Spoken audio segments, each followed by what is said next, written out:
I want to talk to some dreamers today. For as long as I can remember, we have been ambitious and shot for the stars. I remember when we were kids, my dad got us a set of golf clubs and a bag of those plastic wiffle balls, and he set us up in the backyard to practice our swing. And I remember hitting those plastic balls and thinking, man, these balls aren't going anywhere. And I said to Matt, I bet you anything I could hit it over that neighbor's house right there if I go get some of Dad's real golf balls. And that's exactly what I did. I got the driver out and I took a nice big bag swing and I crushed that ball. It connected so well, I knew for a fact it was going over that house, and then, boom, it hit the house so hard, it echoed across every house in the neighborhood. Now, I was shocked because we've always had a hard time believing that failure was even an option. And my dad came running out and he said, what in the world? Who did that? And the first thing I did was confess. He did it. We have always wanted to accomplish big things. Our whole lives we've been called dreamers because we didn't believe in either or. We believe in both. I believe that you can have time and money. You can have wealth and happiness, that you can make an income and an impact. And so I was called a dreamer. I want to talk to some dreamers today. I came here to talk to some people that are on the verge of doing something great with their lives. People that don't want to be average. Are there any dreamers here today? Right out of college, we started a business, and again, we shot for the stars. And boom, it went under. And the first thing we did was confess. It was the economy. It was our competition. It was a lack of money. No, it was me. I needed to get better. We had been defeated, but we still had a dream, and the clock was ticking. Time was passing us by, and we were asking ourselves, how long is this supposed to take? See, we didn't understand what season we were in. The farmer uses seasons as signs to know what time it is. If he doesn't know what season he's in, he won't know when to plant, when to water, or when to harvest. Today we're going to talk about 7 keys that we've identified to unlocking your potential and having the greatest impact. And key number 1 is recognize your season. If you don't recognize the season that you're in, it's easy to get discouraged when things don't seem to grow fast enough. There's a process. And to understand that, let's look at the potential of this apple. The potential of this apple is not just an apple tree, it's an orchard. But where is this potential orchard stored? In the seeds. So you have to get past the skin and all the stuff that's been placed on top of it in order to get to its greatest potential. Now let's imagine the apple is you, and you're trying to get your orchard out. But there's all these things surrounding you that are preventing you from becoming who you were created to be. The transformational potential is never in the skin. It's never in the meat of the apple.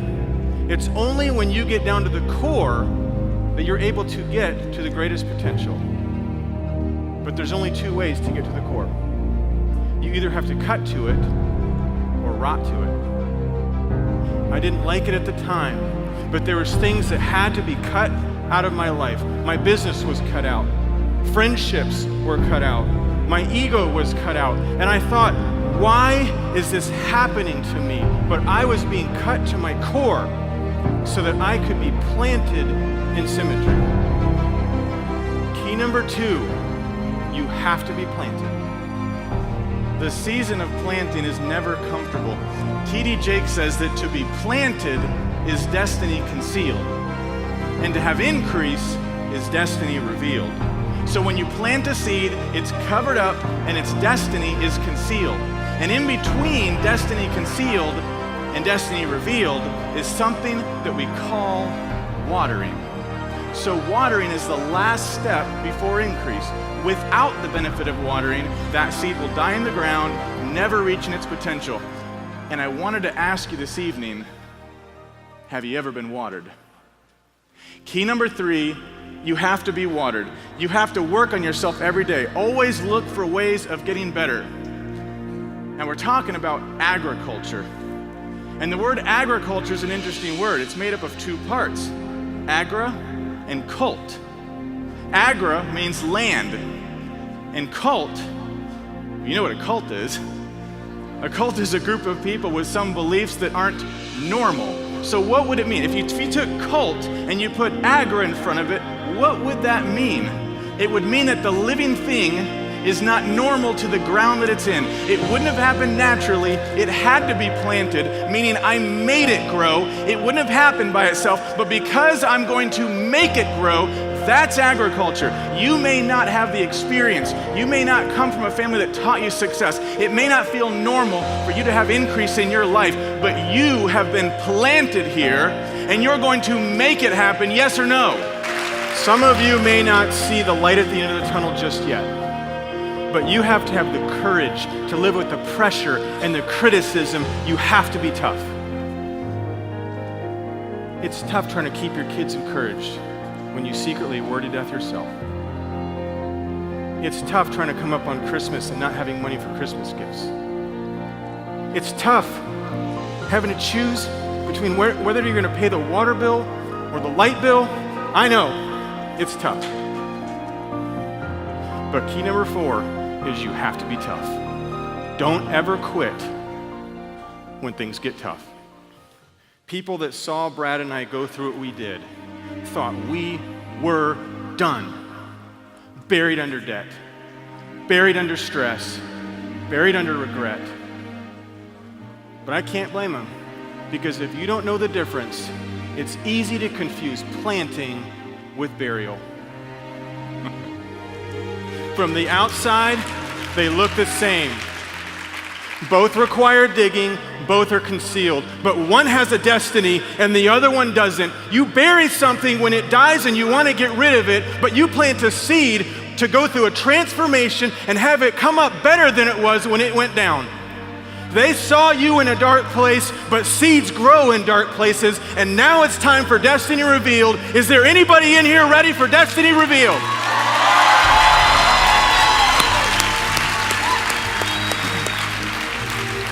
Most people can't deal with destiny concealed. They only want destiny revealed. They want the finished product, but without the process. One day, a farmer's donkey fell into a dry well, and he cried for hours as the farmer tried to figure out a way to get him out. And after trying everything, the farmer realized it was impossible, and he decided that he's just gonna have to cover up the well with the donkey inside. So he grabbed a shovel, and he started dumping dirt into the well. And when the donkey realized what was happening, he cried out in fear. Now sometimes when you're in a tough place, you have to change your perspective. You have to get creative with the resources that you've been given. So more dirt was dumped on the donkey's back, but by now he had quieted down and he started to sound happy.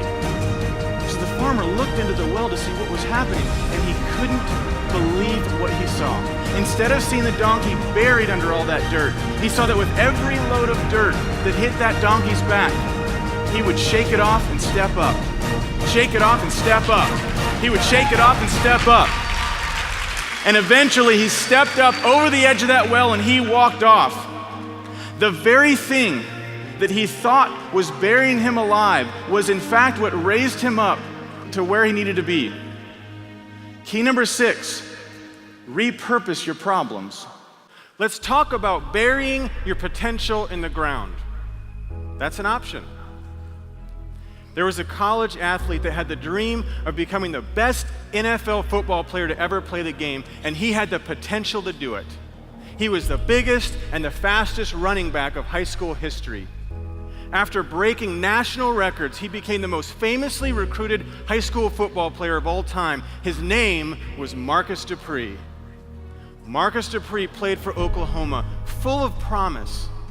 But instead, his college career was full of conflict, injury, and oversized expectations. He had the potential to be the absolute best, but instead, he allowed himself to fall victim to his own circumstances, and he gave up on his dream. the man with more potential than any other football player of his generation, is now a 46-year-old part-time truck driver struggling to get by, remembered by those who watched him as the best that never was. You've been told your whole life about the potential that you have. But do you have the courage to push past the obstacles and push past the challenges and put your ego in your back pocket and be teachable or remembered as the best that never was? Key number 7, have the courage to change the way that you think. Do you have the courage to change the way you think, the way that you view your circumstances? Because if you can think differently, you can change, you can grow. You are one thought away. I used to think that my bank account was my problem. Your bank account is not the problem. Your house is not the problem. Your car is not the problem. Your spouse is not the problem. Your situation is not the problem. Your thoughts are the problem. As a man thinketh in his heart, so is he. Don't ask for money. Give me an idea. Give me a plan. Give me a strategy. You're one thought away from a complete transformation in your life. The most powerful thing you can have is a changed mind, a new perspective, a new way of looking at your situation. We have friends battling cancer right now. Do you realize how much worse things could be for you? You better step into your moment. Step into your season. I think the biggest mistake that we make in life is thinking that we have time. I remember sitting at the kitchen table with my parents when I was a kid and them talking about how fast time flies. And at the time it didn't make any sense to me, but I am now my parents' age. Where did the time go? Time is the most valuable thing that we have. So there's good news and bad news. The bad news is time flies. The good news is you're the pilot. Inside all of us are two voices. One voice that wants us to expand and grow. The other voice wants to hold us back. It's the voice that makes us lazy and complacent. It's the voice that robs us from our potential. And every day there's a battle between the two voices, and guess which one wins? The one you listen to the most. The one that you feed. The one that you amplify. It's how we choose to spend our time. Whatever you do, you don't want to miss your moment. You have so much potential inside, and your season is changing. Everything is ready. The time is right. The season is here. Don't let anybody tell you you're too young. Don't let anybody tell you you're too old. Don't let anybody tell you you can't do this. This is your moment. This is your season. It is time.